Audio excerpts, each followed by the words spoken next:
40 বছরে রাসূল আকরাম সাল্লাল্লাহু আলাইহি ওয়াসাল্লাম নবুয়ত পেয়েছিলেন নাকি তার আগেই পেয়েছিলেন? শাইখ আহমদুল্লাহ সাহেবের মূল ভিডিওটা কি ছিল? আপনারা দেখবেন সাল্লাল্লাহু আলাইহি ওয়াসাল্লাম কোন ধর্ম পালন করতেন? গুরুত্বপূর্ণ প্রশ্ন। নবুয়তের পূর্বে আমাদের প্রিয় নবী সাল্লাল্লাহু আলাইহি ওয়াসাল্লামের ধর্ম কি ছিল? যদি বলেন যে কোন ধর্ম অনুসরণ করতেন না, তাহলে নাউজুবিল্লাহ উনি কি ধর্মহীন ছিলেন নাকি? উনি নবী হয়েছেন কত বয়সে? 40 বছর বয়সে। তাহলে 40 বছর বয়স মানে তো জীবনের মূল টাইমটা প্রায়। এই 40 বছর পর্যন্ত উনি নিজে তো নবী ছিলেন না, উনি নবী হয়েছেন তারপরে। তাহলে 40 বছর পর্যন্ত নবী হওয়ার আগে তার বিষয়টা শাইখ পড়েছে মাত্র, কাট করে নিয়ে যে ওই জায়গাটা ওখানে বসানো হয়েছে। আর এটা নিয়ে আমাদের ভাইয়েরা গোটা দেশ উত্তাল করে ফেলল। ফুল ভিডিওটা আগে দেখেন, তারপর আপনারা সিদ্ধান্ত নিন। কিন্তু যারা বিরোধিতা করছে 48 ঘন্টার আলটিমেটাম দিয়েছে একজন আলেমকে, একজন আলেম। আরে আহমদুল্লাহর গনার টাইম আমরা আছে। এই জন্য যে আহমদুল্লাহ এই কথা বলেছেন তাকে বলবো আমি 48 যে ঘন্টা আলটিমেটাম দিছে, আমি আসলে বাস্তবিক পক্ষে তাকে কোনো আলেম মনে করি না। সে ভাইরাল হয়েছে কি দিয়ে? আপনারা খাবেন? ডেলে দেই, ডেলে দেই। সে ভাইরাল হয়েছে কি দিয়ে? বুঝলে বুঝপাতা, না বুঝলে বুঝলে বুঝপাতা, না বুঝলে এখন আর চা খাই না, কফি। আগে চা খেতাম, এখন কফি। উদ্ভট কিছু জিকির করে, যেগুলো জিকিরের সঙ্গে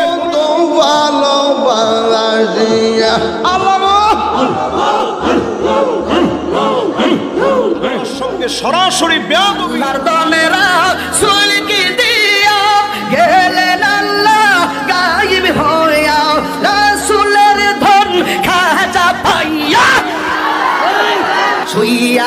আছে আজ বিরে কেউ ফিরে না খালি হাতে খাজা তোমার।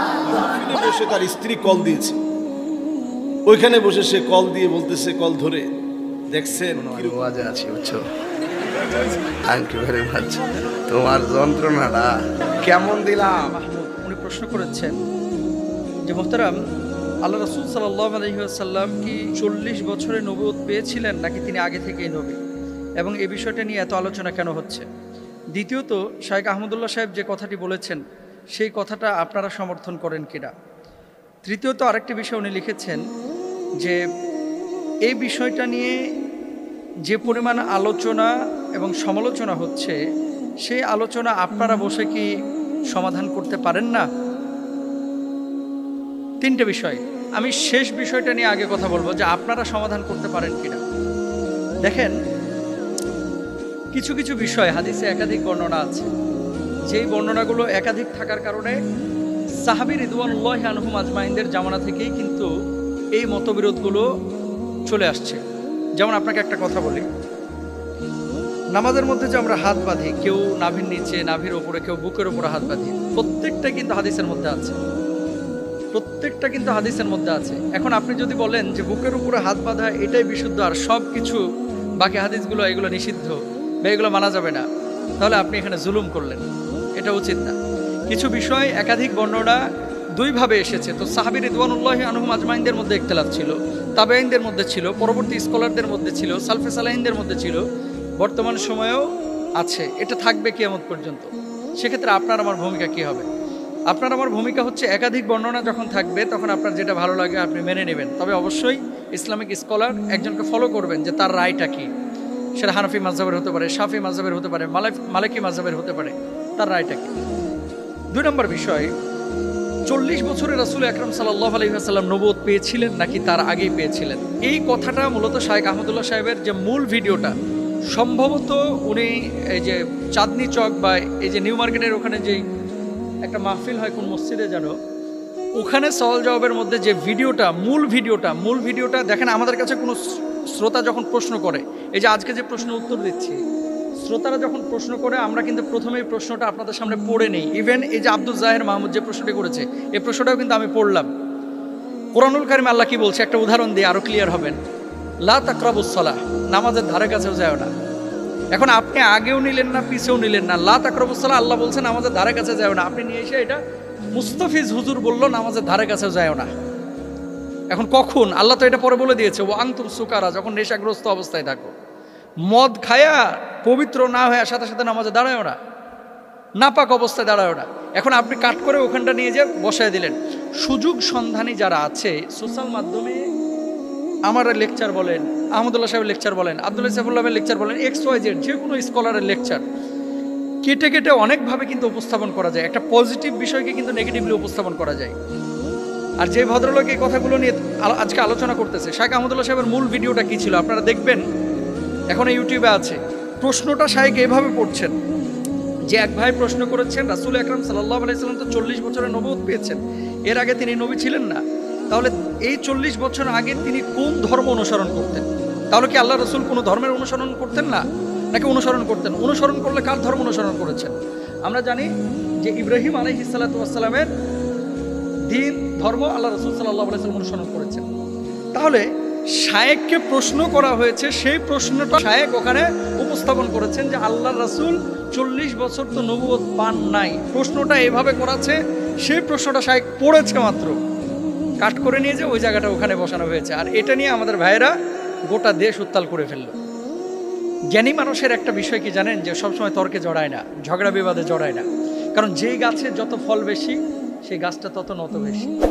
এই যে আম বড় বড় দেখবেন গাছের উপরে ধরে আছে, যত বেশি আম গাছটা তত নত। এত কথা শাইখ আহমদুল্লাহ সাহেবকে নিয়ে বাংলাদেশে হলো, আমি তো দালাল হয়ে গেছি, মানুষ বলতেছে। কতজন তো আমাকে নিয়ে কত কথা বলতেছে। এতদিন আমাকে নিয়ে কেউ সমালোচনা পৃথকভাবে করেছে, কিন্তু আওয়ামভাবে একটা দুইটা না একাধিক ভিডিওতে আমাকে সমালোচনা করেছে। যে ভাই আমার নিয়ে গালমন্দ করেছে, সমালোচনা করেছে, আমি তার জন্য দোয়া করি, আল্লাহ তাকে হেদায়েত দান করুক, আল্লাহ তাকে মাফ করে দেয়। তার ব্যাপারে আমার কোনো আক্রোশ নাই, বিদ্বেষ নাই। কিন্তু শাইখ আহমদুল্লাহ বাংলাদেশের একটা অ্যাসেট। আহমদুল্লাহরা প্রতি বছর জন্ম নেয় না। আমি মুস্তাফিজ না থাকলে দেশের জাতির দিনের অতটা ক্ষতি হবে না। একজন শাইখ আহমদুল্লাহ না থাকলে এ দেশের, এ জাতির, এ দিনের অনেক বড় ক্ষতি হবে, অনেক বড় ক্ষতি হবে, অনেক বড় ক্ষতি হবে। সুতরাং শাইখ আহমদুল্লাহ সাহেবকে নিয়ে এই কথাগুলো যারা বলতেছে, মূলত শাইখ আহমদুল্লাহ ব্যক্তি আহমদুল্লাহ টার্গেট না, মূলত তার প্রতিষ্ঠান টার্গেট। কারণ মানুষজন যাতে করে এই প্রতিষ্ঠানটার উপরে প্রশাসনিক নজরদারি নিয়ে এসে প্রতিষ্ঠানটাকে বন্ধ করতে পারে। কারণ কি, মানুষের ভিতরে একটা গ্রহণযোগ্যতা তৈরি হয়েছে। আপনি বিদেশে যান, আউল বাউল ফাউল যারা নাচানাচি গাওয়াগাওয়ি করে, তাদের ইমেজটা কি? বর্তমান জেনারেশনের যুবকদের কাছে তাদের ইমেজটা কি, আর শাইখ আহমদুল্লাহর ইমেজ কি, মিজানুর রহমান আজহারীর ইমেজ কি? আমি যে কথাটি বলতে চাচ্ছি, ফুল ভিডিওটা আগে দেখেন, তারপর আপনারা সিদ্ধান্ত নিন। এবার আসেন দলিল।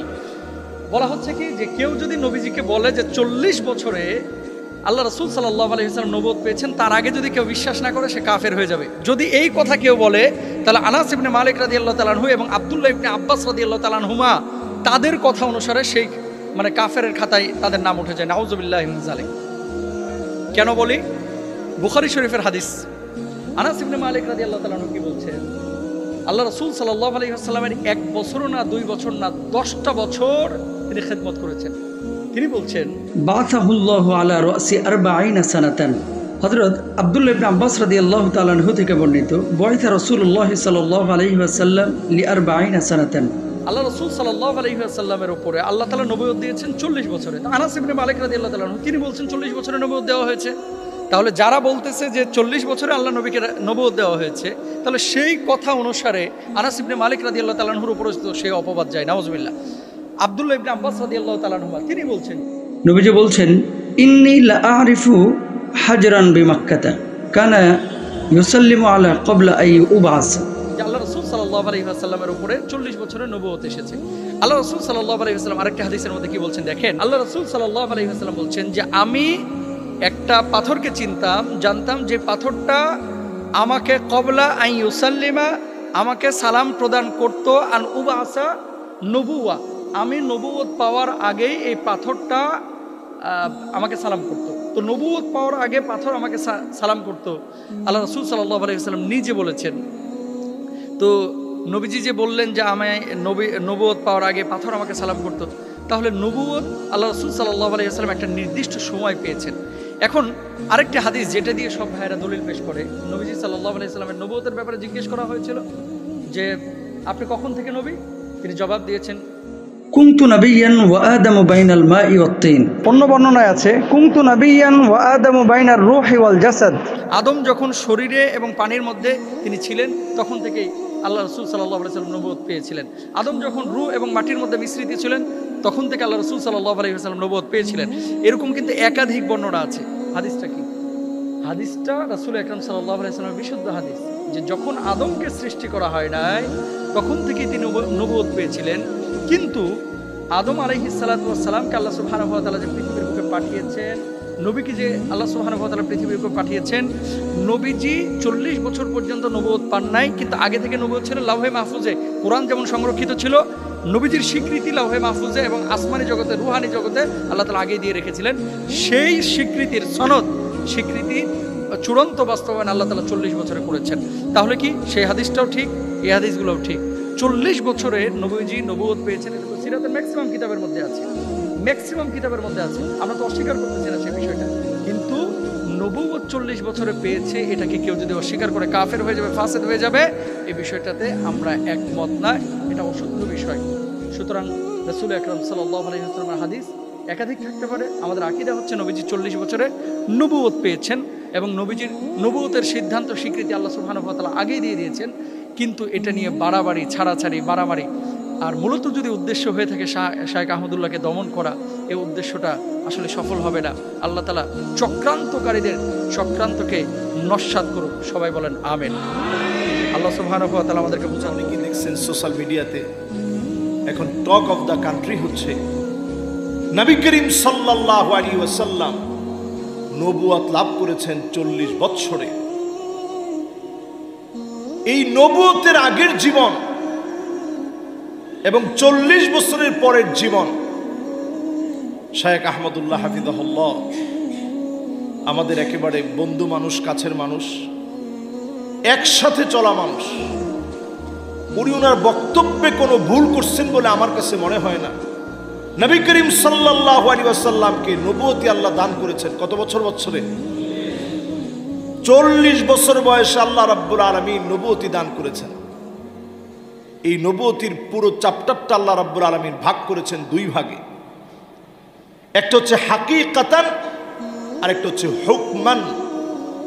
আল্লাহ রাব্বুল আলামিন যাদেরকে নির্বাচন করে রাখছেন নবী হবেন, এই চার্টের ভিতরে সৃষ্টির সূচনা লগ্নে আদম আলাইহিস সালাতু ওয়াস সালাম বাইনার রূহি ওয়াল জাসাদ, যখন উনি রূহ আর শরীরের মাঝামাঝি ছিল, এখনো রূহকে ফুৎকার করা হয় নাই, আকার আকৃতি দেওয়া হয় নাই, তখন থেকেই নবী মুহাম্মদ সাল্লাল্লাহু আলাইহি ওয়াসাল্লামকে আল্লাহ রাব্বুল আলামিন নবী হিসাবে নির্বাচিত করে রাখছেন। জোরে বলেন আল্লাহু আকবার।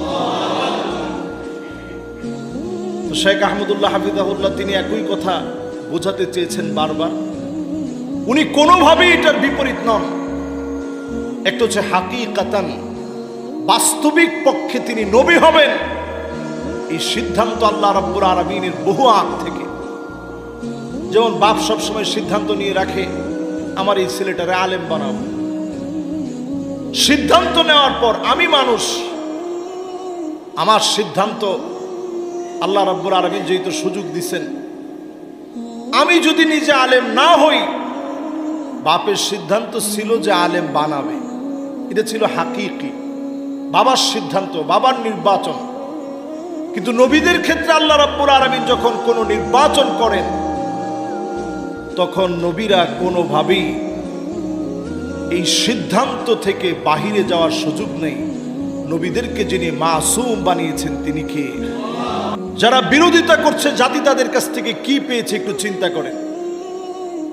আমি কখনো কোনো বক্তার নাম ধরে কোনো কথা কখনো বলি না, বলাটা পছন্দ করি না, কিন্তু যারা বিরোধিতা করছে 48 ঘন্টার আলটিমেটাম দিয়েছে একজন আলেমকে, একজন আলেম যে আলটিমেটাম দিছে, আমি আসলে বাস্তবিক পক্ষে তাকে কোনো আলেম মনে করি না। সে দেখবেন বাংলাদেশে কোনো অবদানের কারণে সে ভাইরাল হয়েছে, অথবা মানুষের দিলের ভিতরে তার কোনো কথা, হৃদয়স্পর্শী কোনো কথা গেঁথে গিয়ে সে ভাইরাল হয়েছে, এরকম ভিডিও আমার অন্তত চোখে পড়ে না। সে ভাইরাল হয়েছে কি দিয়ে? ঢেলে দিয়ে। ঠিক কিনা বলেন? আমাদের দেশের মিডিয়াতে পর্যন্ত তুলপার হয়ে গেছে তার ঢেলে দিয়ে। সে ভাইরাল হয়েছে কি দিয়ে? এখন আর চা খাই না, কফি খাই। সে ভাইরাল হয়েছে কি দিয়ে? বুঝলে বুঝপাতা, না বুঝলে তেজপাতা। সে ভাইরাল হয়েছে কিভাবে? উদ্ভট কিছু জিকির করে যেগুলো জিকিরের সঙ্গে পড়ে না, আল্লাহর সঙ্গে সরাসরি বেয়াদবি, বিভিন্ন ভণ্ডদের নামগুলো তার বিভিন্ন আলোচনার মধ্যে বলে বলে এই পাগলামি সাগলামি দিয়ে সে ভাইরাল হয়েছে। ঠিক কিনা বলেন? শুধু এক জায়গায় না, আপনি আরো মিলায় দেখেন তার অবদান কি বাংলাদেশে।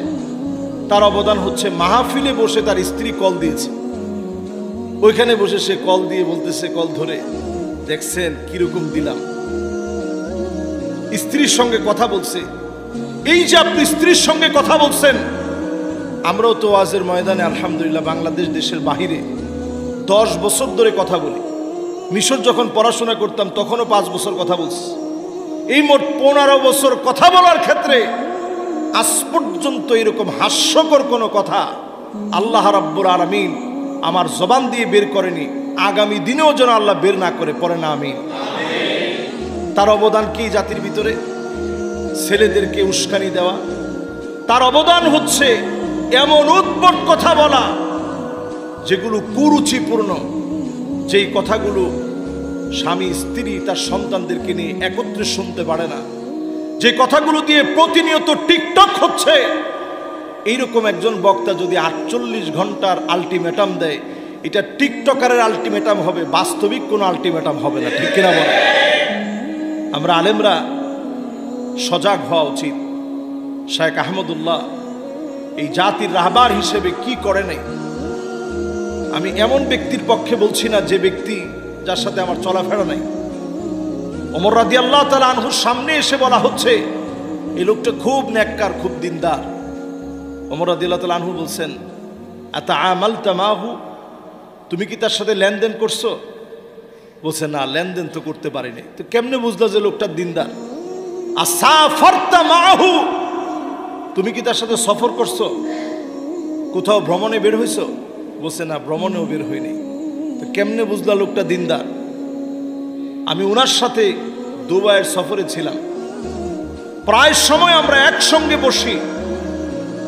আমি জেনে শুনে বলছি, দায়িত্ব নিয়ে বলছি, এদেশের লাখো মানুষের কর্মসংস্থানের ব্যবস্থা, স্বাবলম্বীকরণ প্রকল্পে লাখো মানুষের পাশে তিনি দাঁড়িয়েছেন। সাদকায়ে জারিয়া, আমাদের দেশের এই ক্লাইমেটের যে পরিবর্তন, তিনি বৃক্ষরোপণ কর্মসূচির মধ্য দিয়ে এ জাতির আবহাওয়া নিয়ে চিন্তা করেন। যাহারি জাতি যদি কষ্টে পড়ে যায়, এদেশের মানুষ যখন বন্যার্থ হয়েছে, সিলেটে তিনি ছুটে গিয়েছেন, সাতকানিয়াতে তিনি ছুটে গিয়েছেন দায়িত্ব নিয়ে। সমস্ত মিডিয়াগুলো সেগুলো ক্যাপচার করেছে, আপনারা দেখেছেন নিশ্চয়ই। এরকম একজন দায়িত্বশীল গুরুগম্ভীর একজন আলেম, আলিমুন মুস্তামিলুন ইলমাহু, যিনি তার এলেমকে কাজে লাগায় বলে আমি মনে করি যে আলেমের কাছ থেকে অনেক কিছু শেখা যায়। যুগ জমানা পাল্টে দিতে চাই না অনেকজন, এক আলেমে আনতে পারে জাতির জাগরণ। ঠিক কিনা বলে? এরকম জাগরণ সৃষ্টিকারী একজন আলেম। আমি খুব চিন্তা করতেছিলাম যে আমাদের দেশে এই 2 কোটি মানুষের বসবাস ঢাকা সিটিতে। এই ঢাকা শহরের ভিতরে মসজিদ আছে 6000-এর উপরে, কিন্তু আমাদের দেশকে রিপ্রেজেন্ট করার মতো মসজিদ ঢাকা সিটিতে 1968 সালের যে বাইতুল মোকাররম মসজিদ, তখনকার সময় এটাকে রিপ্রেজেন্ট করার মতো ছিল। এখন এর চতুর্পাশে এত পরিমাণ বিল্ডিং হয়ে গেছে, আপনি আকাশ থেকে তাকালে তেমন কিছু নজরই পড়বে না। অথচ তিনি একটা মসজিদ হাতে নিয়েছেন, আপনারা দেখবেন এক সময় দেশকে রিপ্রেজেন্ট করার মতো একটা মসজিদ হবে ইনশাআল্লাহ পড়ে। এরকম একজন আলেমের বিরোধিতা যখন করবেন, পক্ষে বলাটা এটা আমাদের দায়িত্ব। পক্ষে বলাটা আমি নৈতিকভাবে দায়িত্ব মনে করি। আল্লাহ তাআলা যখন কারো কল্যাণ চান, কখনো কখনো এইরকম কিছু ব্যক্তির বিরোধিতার মধ্য দিয়ে আল্লাহ রাব্বুল আলামিন তার প্রিয় প্রিয় গোলামদের অনেক অনেক অনেক বেশি কল্যাণ দান করে দেন। ঠিক কিনা বলে? যেমন ধরুন, আজকের আমি জুমাতে এই বিষয় নিয়ে কথা বললাম। তাহিরি সাহেবের মতো লোকেরা খুব ভালো করে বুঝেন, এটার কারণে তারও কিন্তু একটা মার্কেট লেভেলে তার দামটা কিন্তু কমে নেই। আমাদের জুমাতে তার নামটা নেওয়া হয়েছে, বিগত 10 বছরের কোনোদিন তার নামটা আমি নিই নেই। আজকে তার কর্মকাণ্ড নামগুলো একটু নেওয়া হলো। এর দ্বারা বোঝা যায় এরা মার্কেটিং খুব ভালো বোঝে। অন্যদিকে এটা একটা অপচেষ্টাও হতে পারে। আল্লামা মামুনুল হক সাহেব যখন বাহিরে বের হয়েছেন, ওনার বক্তব্যগুলো যখন চারদিকে ভাইরাল হচ্ছে, যুবকদের ভিতরে যখন ইসলামের স্পিরিট আর স্পৃহা যখন বেড়ে যাচ্ছে, এটাকে দমায়া দেওয়ার জন্য সুকৌশলে 48 ঘন্টার আলটিমেটামের মতো ঠুনকো একটা মিথ্যা বানোয়াট কথা দিয়ে একজনকে ঘায়েল করার মধ্য দিয়ে উনার বক্তব্যকে দাবিয়ে দেওয়ার চেষ্টা করা হচ্ছে, ঠিক কিনা বলে? এগুলো কৌশল। যতই কৌশল করেন, ইসলামের কাজ আল্লাহ রাব্বুল আলামিন যেখানে যতটুকু নেওয়া আল্লাহ তাআলা নিয়ে নেবেন। কথা কি আপনাদের সবার কাছে পরিষ্কার? তাহলে এই বিষয় নিয়ে আর কি কোনো সমালোচনার দরকার আছে? শেখ আহমদুল্লাহ হাফিজাহুল্লাহ যে কথা বলছেন, এই কথার সঙ্গে আমি কোনো কথার দ্বিমত দেখি না। তিনি তো এরকম বলেন নাই নবীজির জীবনের 40 বছরের পরের গুলা তোমরা আলোচনা করো, আগের সব তোমরা বাদ দিয়ে দাও। আগের সেই নবীজির 40 বছরের আগের কোনো ইতিহাস বলা দরকার নেই, সেগুলো চর্চা করা দরকার নেই, সেগুলো আমলে আনা দরকার নেই, এমন কোনো একটা কথা তিনি বলেন নাই। তিনি যা বলছেন, ইবনে আব্বাস রাদিয়াল্লাহু তাআলা আনহুর হাদিস তা বলছে, নবী সাল্লাল্লাহু আলাইহি সাল্লাম নিজেও হাদিসের মধ্যে তা বলছেন।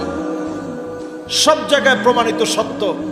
40 বছর আল্লাহ ওহী নাজিল করছেন, 13 বছর তিনি মক্কায় কাটালেন, 10 বছর তিনি মদিনায় কাটালেন, 63 বছরের জিন্দেগি পার করলেন, নবুয়তের পুরো দায়িত্ব পালন করলেন। উম্মতের জন্য শ্রেষ্ঠ নিদর্শন কোরআন আর সুন্নাহ তিনি রেখে গেলেন। পড়েন আল্লাহু আকবার। আমাদের কাজ কি? এই কোরআন আর সুন্নাহ নিয়ে থাকা।